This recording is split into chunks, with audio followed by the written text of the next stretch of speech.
Welcome to Machine God Eats, ladies and gentlemen. My name is Mr. Darling. It is the weekend, and I just kind of want to freestyle it and catch y'all up on a few things. Today is my father's funeral. I am not able to attend for various reasons. There's a lot of stuff that I'm dealing with internally as far as the mourning process, as far as coming to the realization that he's gone, coming to the realization that we didn't have a relationship, coming to the realization that I squandered the time that I thought that I would have to actually have a relationship with him. That's stuff that I have to deal with. And it's been hard for me. I ain't gonna say hard for me to deal with that. It's just that I haven't been afforded the time to deal with it. I've been going to work. I've been working on things. I've just been trying to keep myself as busy as possible, which I personally feel is extremely healthy to do, to stay busy. Yesterday, when I was leaving work, I had worked I think about 7 hours yesterday, and I wanted to rush out of there. I was fucking tired. If you've ever done any type of service, worked in a service industry where you have to fetch, people's food, you know that after 5 hours, it is exhausting, right? You get tired of people telling you, did this, you get that, blah, blah. When you start approaching the 7th, 8th hour, you be over it. So when I was leaving work yesterday, and I had just had a conversation with my coworkers about me trying to be more patient in life and all this other stuff, I got hit by a car. For the fourth time in my life, I got hit by a car right at the intersection by my job. And it was my fault, completely my fault. I was on my scooter and I'm anticipating that the light is going to turn for me. I don't know why, but I did. So let's say I'm facing this way. This is me facing y'all. And traffic is going this way. I thought that I could just go out into traffic and be good, but apparently this light over here turned green for these guys. And this old man in this sedan, when I got to the street, took off, hit me. I flew on his hood. My scooter dented the right side of his car, so he didn't see. He had the shock look on his face. All the traffic in all four lanes stopped because it was. I flew on the hood. You could clearly see that a nigga just got hit by a car. Flew on the hood. I was okay though. As it hit me, I was good. Like, I don't know. God favors me. This is the fourth time in my life that I've been hit by a car or a truck or vehicle. Went on the hood and dude was like, "Oh my!" I was like, "I'm good." He was like, in the car, "Are you okay?" Okay. I just did this because I was fine. I just wanted to get to my destination, so I got out of traffic and kept on my way. And the thing is, I have to be careful out here because in Vegas, people get knocked off on a daily. When I say they get knocked off, people get knocked off on a daily basis out here just crossing the street because the lights out here don't have no sensors. This city has absolutely no respect for your fucking time if you have to be anywhere. I remember one day my mom picked me up from where I was staying. I was staying in another suite. This was years ago, and I had to be at work. No, she had picked me up from work to take me to my apartment, and I almost shitted on myself because of these fucking lights. Most cities, there's sensors in all the directions. Here in Vegas, they don't respect your time. So if you're waiting at that light, even if you're the only motherfucker there, you're just going to be sitting there. And I ain't never had the shit so bad in my life. I almost lost everything in my mom's car, but luckily I made it home. And that's how bad the lights are. So I understand why people consistently jaywalk in this city. But my motherfuckers get knocked off daily. When I first moved out here, one of the things that was crazy to me is to see how many people on a daily basis, or you turn on the local news, and on a daily basis, so and so got knocked. This person got ran over, pedestrian got ran over, da da da.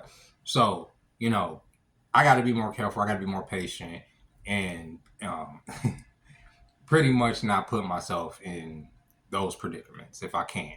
I've been trying to make little short videos. Some of them I don't put here on YouTube. YouTube is my primary source, creative outlet, my primary community. And even though I don't respond to most of the comments, I read everything. I'm all through there, and this is where I am. But I have started making short form content again on TikTok and putting it up there. Some of the shorts I can put here on YouTube. Some of the stuff I just can't put here on YouTube because of their terms of service, right? The terms of service vary, so you kind of have to skate where you can say certain things and where you can't say certain things. So I've been putting not a lot, but just a couple videos over there that I would love to put up here, but I would probably have to hide them within the video or something in order for the algorithm to actually step into some subject matter, like when it comes to 2020 to 2023. I can't necessarily talk about that time in detail here on YouTube without being reprimanded for it. So I try to stray away from that, even though I have a lot of opinions about that. I have a lot of opinions about the outgoing president pardoning people like Anthony Fauci, because in my opinion, why would you need a pardon if you didn't do anything wrong? If everything you were saying to the American people during that time was true, why would the president need to pardon you for anything? For an upcoming problem, preemptive pardon, why would you need that? I'm just saying. If it wasn't poison, why do you need a pardon? That's all I'm saying. That's all I'm saying. I'm going to leave it there. Okay? But one of the things that, has been a powder keg issue that a lot of people have been talking about, and I guess this would be the crux of this video, is the whole immigration situation and people being deported. For myself, when I was younger, I would say from my 20s on up until I would even say my mid to late 30s, I was a bleeding heart liberal. The time between 2020 and 2023 changed all that for me. All that, whatever actually, even before that, even in 2016, I started to see this propaganda campaign pushed against Donald Trump that just didn't make a lot of sense to me, considering that up until this time, nobody had ever said that this man was racist. I never seen this dude be racist. I've seen this man deal with, be featured in, be talked about, be revered by a lot of black people, be welcomed by a lot of black people, be accepted by a lot of black people. Then all of a sudden 2016 happened. Take him out, I'm a full grown ass man, and all of a sudden y'all trying to tell me that this guy is the devil. Didn't make no sense to me. And the fact that they focused so much on that, it made me side eye the left at that point. But then what made me completely just say, okay, y'all are out of y'all goddamn mind, is the period between 2020 and 2023, the demonization of people for, abstaining. I'm just going to leave it at that. And for choosing their own, destiny, so to speak, as far as how they wanted to pursue going through that time period. That's all I'm going to, I can't speak in depth here on that about that time. And just the fact that I can't speak in depth about that time should say everything you need to say, especially here on the biggest platform as far as video media. But during that time, the people on the left was pushing a lot of stuff heavily, and the fact that I'm always a person that questions things and being demonized for questioning things, I was like, yeah, something ain't right. These motherfuckers are crazy. So it started making me look at a whole lot of other policies. Okay.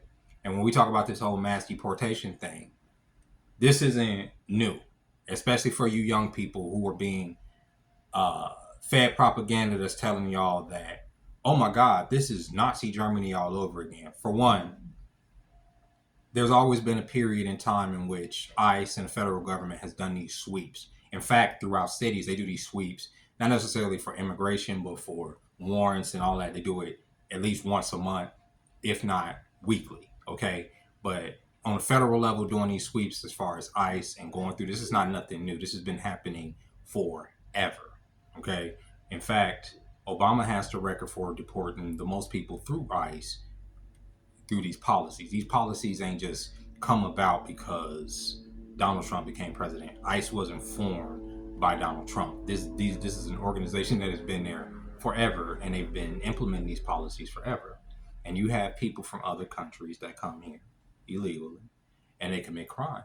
There's people that do. I'm not saying that everybody that does. I would say most people that come here illegally do not commit any crimes. They come here to try their best to assimilate. However, even if you don't agree with it, most of those people, I feel, at least try to do that. But there is a large element of people within, I'm not gonna say a large element, but there's an element within that community that do commit crimes. Like, for instance, I saw a video of a man from Haiti who had been convicted on 17 different felonies, and yet he hadn't been deported because he was in the sanctuary city that harbored him. That just doesn't make any sense to me, because there's no way that that particular individual can contribute to society. And he even was caught on the news saying, I'm not going back to Haiti. Fuck Donald Trump. Thank you, Obama, for everything you've done for me, and all this other stuff, which don't make no sense to me, because what does that mean? You came over here to commit crimes? That's crazy. I'm not saying that that's the vast immigrant population at all. But what I am going to say is that the vast immigrant population that is illegal, and the government is offering them benefits. That bothers me. I made a video on this channel last year about a migrant who came over here and was bolstering that the government had gave them $15,000 in food stamps, about $5,000 in cash aid just that month. And so for an American citizen who, if I was to go to the aid office today, right, let's say today, I was to go to the aid office and try to get food stamps, which I have tried to do, they would offer me $18 because I work. $18. That's it. That's what the government would offer me as far as. So obviously I won't take that because I'm not going to be reporting to the state my income every month for no fucking funky ass just to keep a funky ass $18 to buy me some snacks. It doesn't make any sense. But if I was a migrant and receiving $15,000 a month in food stamps, then that's something else. And when I saw that and I became aware that some of these programs within some of these cities are out of control, offering housing, okay, offering driver's licenses, taking mine. I'm an American citizen. I can't drive. The state has taken that ability from me. How do you think that makes me feel for somebody that doesn't even have a social security number to be able to come over here, get handed a check and a driver's license willy-nilly to just what? That doesn't make any sense when my whole life, the only soil I've ever been on is American. When my ancestors are the ones that fought, died, and continue to die even after the 14th Amendment was implemented as far as birthright citizenship, right? The Civil War was fought because we were property directly. There was no illusion. There was no social security number. We were just, our bodies were property. Nobody else was property. We were property. Okay? And so my ancestors fought, died in the forming of this nation for it to be what it is today. So when people cite, oh, the 14th Amendment this, the 14th Amendment that, the 14th Amendment came on the backs of my ancestors and other people's ancestors that fought in those wars for us to be free. The 14th Amendment and the right to be born in this country, an American citizen, was because originally black people were considered 3/5 of a fucking person.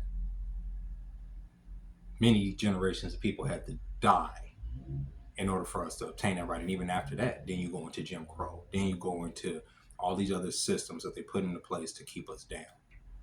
We have fought consistently. And as people have used the progress we have made to try to come over here and assimilate, to make money, to bring their families over here, what have they told black people every step of the way? Despite whatever we've done, pull yourself up by your bootstraps. Y'all are lazy. These immigrants come over here, they do more than y'all can, da da da da da. They do it on the backs of what our people have done. Foundational black Americans have done, fought for, suffered for, on up into the civil rights movement and beyond, on to the degradation of our families and beyond. People are trying to say, well, this will fuck around and find that moment. If you don't stand up for them, the government is coming for y'all next. The government hasn't stopped coming for us. There never hasn't been a time where the government wasn't implementing the blacks into some type of program that was going to some kind of way fuck us over. Even if it came in the form of help, so to speak. Section 8. You could live in a Section 8 house, but the nigga can't be here. As if that's not going to affect the kids. You can get this check, but the nigga can't be here. You guys have to report your income. Or you could put him on child support, and it doesn't make any sense, right? This is what the government does to degrade continues to this day. To this fucking day, right? And we still fight this. But yet there are people that come over here and tell us that we're lazy, that we don't deserve. And yet we're supposed to protest for those same people, even though we're consistently brutalized by that same system that they say that they can do so much better than we can on. I say go back to where you came from at that point. And this is not just for, people say, oh, for Latin America. No, this is for anybody that's coming over here illegally and want to talk shit to fucking American citizens that are here bleeding and fighting this machine the best we can. All races. I'm telling y'all to go the fuck back where you came from if you don't have anything productive to fucking say or to add. Shut the fuck up. If you're just coming over here to suckle on resources, or if you're just coming on here to take up a job, as if an American wouldn't do that fucking job. Americans wouldn't pick berries. Yeah, they would. It's just that you would have to fucking pay an American. That's how that worked. An American would do, yeah, yeah, Americans would. There's an American there. You may have to pay them daily to do shit. Like I know if I was picking berries, you would probably have to pay me daily to motivate me to come back every day, but I would do it. Especially if I have to have a certain fucking picking cotton. Shit. Y'all make prisoners do that in the South. But it is what it is. And I'm not saying this to be like, oh, we shouldn't stand up against the government and oppression, but this is not oppression. When you tell people who have come over here illegally that they should not be here, that is doing what every other country on this planet does. If I can, my black ass, for instance, people say, well, you guys are next. I can't be next. Where would I go? Where would the government send me? I am property of the United States of America, unfortunately. Fortunately or unfortunately. I guess in this circumstance, fortunately. Where can I go? Where would they send me? What country would accept me and my people, will give us food stamps, will give us room and board, right? What country? Y'all tell me what country would do that on this planet? Will welcome us and say, here, we're going to assimilate you guys into our... No, they wouldn't. There would have to be some paperwork behind that. There would have to be some promises made. We just couldn't come as refugees and say, oh, I don't speak the language and da da da da da. Can you give me? No, that wouldn't work. I'm just saying, no other country on the planet. So why in my country am I considered crazy or um, racist or xenophobic because I'm saying that? Yeah, we shouldn't do that here, especially when the resources already ain't going to where they're supposed to go to. Right? That's all I'm saying, and that's my opinion on it. So when you see a lot of Black Americans say this isn't our fight, y'all need to stay out of this, sit the fuck down. That's what they mean, because we've been fighting, hasn't stopped fighting. And there's a lot of people of various demographics, and I'm not talking about white people, I'm talking about other demographics of the global majority, as y'all say, who have told us time and time again that we ain't shit. Mm-hmm. People from the Caribbean, people from South America, people from Africa, people from Asia. I'm just saying, that's what I'm online consistently, habitually. I see it all the time. And it's not because it's just in my algorithm. I see Black Americans need to do this, and it's always something we gotta do. And even when we say as foundational Black Americans, as descendants of slaves, as we say, anytime we try to coalesce and say we need to do this, we need to do that, we're the only group of people who are ostracized for saying that. Why can't y'all include these people? But bro, every culture has their own thing. We're the only niggas that have to be like, yeah, you know what? We have to include everybody. No, the fuck we don't. And America is our homeland. It is what it is. Good, bad, or indifferent. This is our fight. So it is what it is. And it's, I know this may offend some people in my opinion on that, but I really don't give a shit. I don't care because it's how I feel. Now, when I was a lot younger, I didn't understand the complexities of it. On the one hand, I would argue the government don't do enough for black people and don't, give. But at the same time, I was okay with them welcoming these other people in and giving to them. Right.